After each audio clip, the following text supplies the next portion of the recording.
Hello, I'm Dean Talcott. This is the Big Trees of Union County Historic Sites.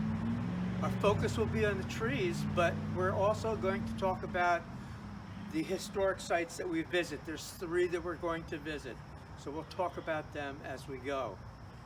I'm a master tree steward through Rutgers Cooperative Extension of Union County.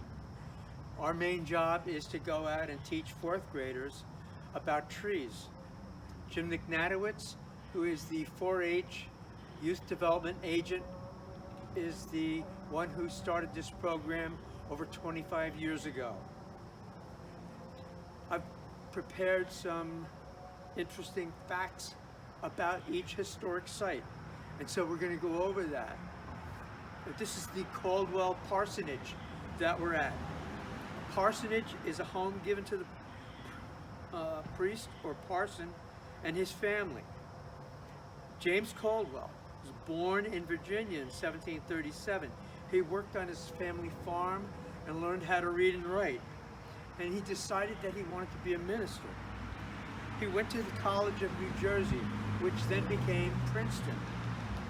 In 1762, he became the minister for the First Presbyterian Church of Elizabethtown. In 1763, he married Hannah Ogden. They had 10 children. During the American Revolution, he spoke out against Great Britain and joined the army. And he was known as the Fighting Parson. Union was called Connecticut Farms back then. He was stationed in Morristown, and during the Battle of Connecticut Farms, Hannah was killed by gunfire. There's not clear stories on how that happened exactly, whether it was through a window or through the wall, but a picture of that appears on the Union County seal. It's a picture of Hannah Caldwell being shot. James Caldwell fought in the Battle of Springfield.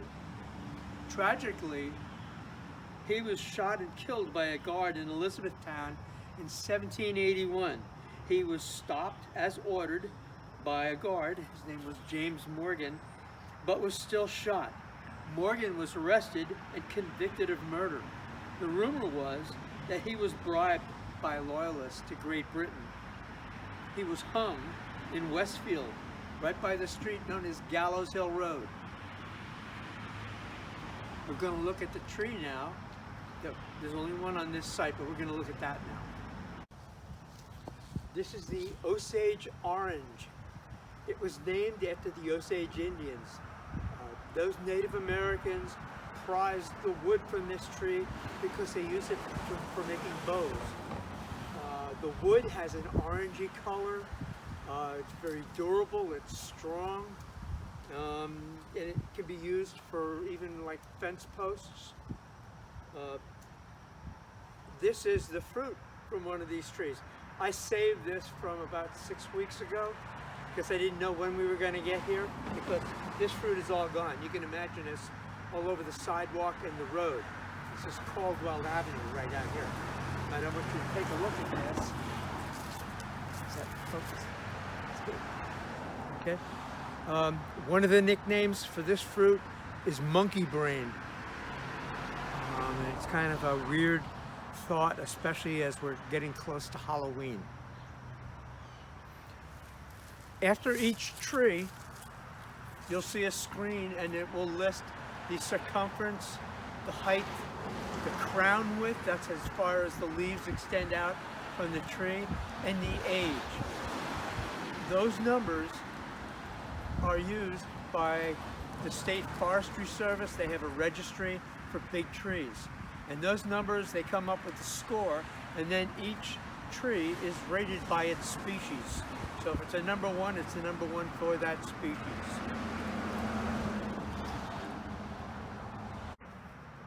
The age listed is a very approximate. We use an age growth factor. Different trees grow at different rates. Some grow very fast, some grow very slow. And so a fast-growing tree would have an age growth factor of 3. You could take that number and multiply it times the diameter in inches of the tree. That'll give you a very very approximate age. White oak, say, is a 5. You'd take 5 times the diameter, and that's how you would come up with the age. As I say, very approximate, but it gives you an idea. You don't have to cut the tree down and count the rings. You can guess at it. We are at Liberty Hall in Union. From where we were at the Caldwell Parsonage, you take Morris Avenue towards the center of Elizabeth, and Morris Avenue is right out here. So we're at Liberty Hall. William Livingston was the first elected governor of New Jersey. He bought the property in 1760. The house was built in 1772, but before he built the house, he started working on the gardens. He fought in the Revolution, and he lived in the house until his death in 1790. The home and property were sold in 1798, and the tradition of gardens and agriculture were maintained. The property was purchased by the Kane family in 1811. There's 2 trees that we're going to be looking at,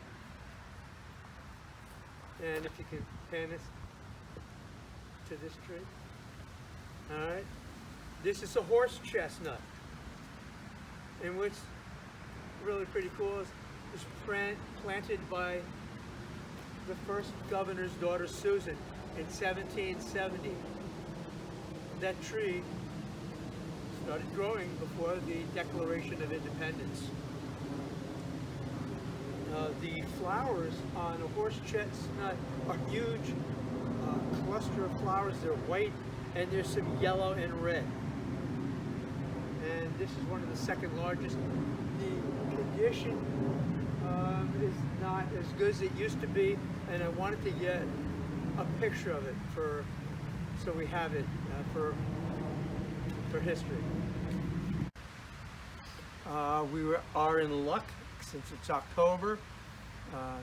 The nuts have fallen, and this is what the outside of the nuts. It's prickly, and you can see it's drying out, it's opening up, and what's inside is a horse chestnut.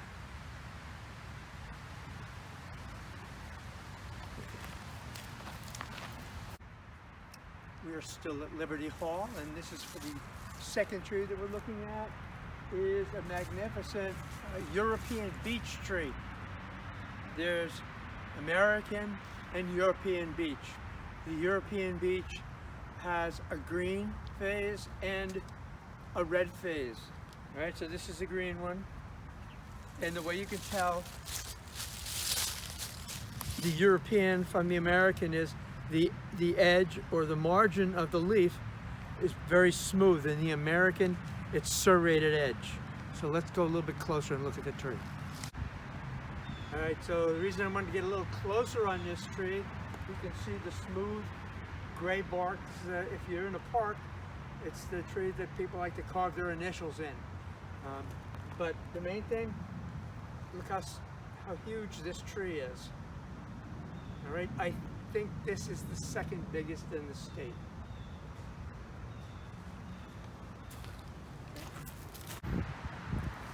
We looked around the European beech, and we found some of the nuts. This is one that has not opened up yet. All the others haven't opened up and probably have been eaten by rodents. We're still at Liberty Hall, and before we leave, I just want to point out that there are many big, beautiful trees, unusual trees that are here. There are many that are on the Big Tree Registry. Although we're not going to go through them and talk about each one individually, what I'm suggesting is if you're interested in trees, come here. You go to on their website, and there are certain hours that are open. We're at the First Presbyterian Church in Elizabeth. There's much history at this site. You can see that we're in a cemetery. On this side is the church. And on the other side is the Academy.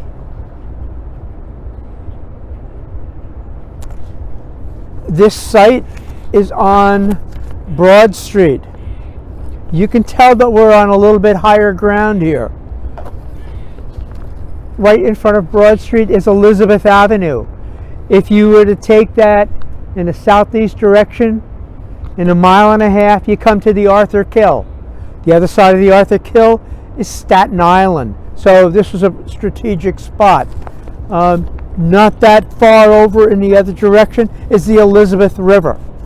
So Elizabeth River is not that wide. You couldn't have big ships coming in. So if they were going to come up from Elizabeth Port, they would have to come in on rowboats. And because it's tidal, it'd be much easier if you're bringing people. If you're bringing cargo in, you want to go on the incoming tide. Right, I'm going to read a bit of history. This is from the church's website. They did a very good job, so I'm just going to read from it so you can learn about this site. This is the site of the founding of Elizabethtown and the state of New Jersey in 1664. The first Presbyterian church was built in 1668 and was the site of an important battleground during the Revolutionary War. The church was the first house of worship in the settlement of Elizabethtown. Burned by British and Loyalist forces in 1780 during a devastating attack by raiding British forces during the American Revolution, the church was rebuilt in 1786. Reverend James Caldwell was the pastor of this church. Caldwell had an interesting Revolutionary War history, with connections to a number of historic sites throughout Union and Essex County. When the Elizabethtown church building was burned by British troops on January 25th, 1780, the house where the Caldwells lived was burned as well. Along with the graves of James and Hannah Caldwell, the Elizabeth Presbyterian Church Cemetery is the resting place of many soldiers that fought for our independence during the Revolutionary War. The old Academy School building that was also burned by the raiding British when the first Presbyterian Church was burned is now rebuilt. The old Academy School was attended by Alexander Hamilton and Aaron Burr. Burr attended the school several years before Hamilton. However, Burr spent time in Elizabethtown during 1773 while Hamilton was a student here. So it is possible, but uncertain, that they may have met at that time. Both men would go on to important military and political roles in the Revolutionary War era. Hamilton served as a colonel and aide-de-camp to George Washington in the war, and he later served as the country's first Secretary of Treasury. Burr also served as a colonel in the war, and he later was the country's third vice president. In 1804, the two men met in Weehawken for the famous duel that ended the life of Alexander Hamilton. Now we're going to look around at the trees on this site. Our first tree is the European green beech. Now, we spoke about the green beech that we saw at Liberty Hall, so I'm not going to spend a lot of time. On the screen, you can get all the different facts about it: the circumference, the height, the width of the canopy, and the approximate age. So we're going to move to the next tree. This is the northern red oak.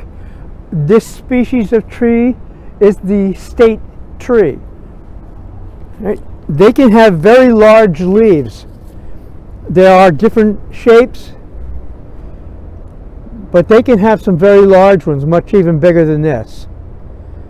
All right, this is it's a hard wood. Can be used for many different things, including furniture.